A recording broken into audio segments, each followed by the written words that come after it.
देखिए आंकड़े हैं, हाँ, मैंने कभी भी गलत आंकड़े नहीं दिए। हाँ, दिल्ली में पहली बार मैंने कहा था कि कल रात को 15 करोड़ दिए। हाँ। मैंने ऐसा कहा वो था, एडवांस वो था। एडवांस 15 करोड़ दिया। बाद में ये सभी लोगों को जयपुर लेके गए, तब उनको फिर 10 करोड़ दिए।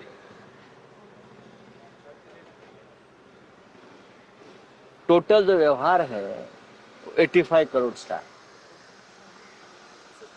एमएलएस को 50 और एमपीस को 85। एमपी है ना, इलाका बड़ा है, 85। और बिल भी मंजूर करना है, डिलिमिटेशन है, हाँ, तो भाव बढ़ गया है। और बाद में उसमें से कोई चुन करने आने वाला तो सिक्योरिटी भी चाहिए, तो 85 करोड़ का डील हो गया। मैं ये आंकड़ा बार बार बोल रहा हूँ। अगर 5-10 करोड़ ऊपर नीचे हो गया है तो उसमें डिस्टर्ब होने की क्या जरूरत है।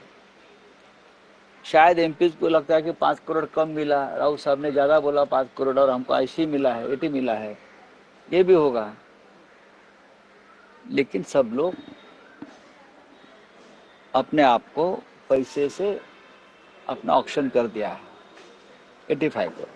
तुम्ही पत्र दिल्यानंतर तुम्ही जे पत्र दिलं देवेंद्र भारती यांना, त्यानंतर एकनाथ शिंदे यांनी सर्व खासदारांच्या सुरक्षेचा आढावा घेतलाय, माहिती घेतली आहे. आणि शिंदेनी सर्व खासदारांना सुनावलंय की कुठेही चुकीचं वक्तव्य करू नका. चुकीचं वक्तव्य करू नका किंवा अन्य काही गोष्टी करू नका, हे जरी त्यांचा अंतर्गत विषय आहे, पण या खासदारांची खासदारकी वाचेल असं मला वाटत नाही. घटनेतलं जे 10th शेड्यूल आहे त्याच्यामध्ये कोणत्याही फुटीला मान्यता नाही, एक लक्षात घ्या. आणि आमची लढाई संसदीय पातळीवर आणि घटनात्मक पातळीवर सुरूच राहील. या देशामध्ये एखाद्या व्यक्तीनं एका तिकिटावर निवडून यायचं आणि मग स्वतःला विकण्यासाठी बाजारात उभं करायचं, अशा प्रकारच्या लोकशाहीचा अंत व्हायला पाहिजे. आणि त्यासाठी जनतेला पडेल ती किंमत चुकवावी लागेल. तुम्ही Z+ सिक्युरिटी द्या, Z+ द्या, काही फरक पडत नाही. सर, ये जो आपको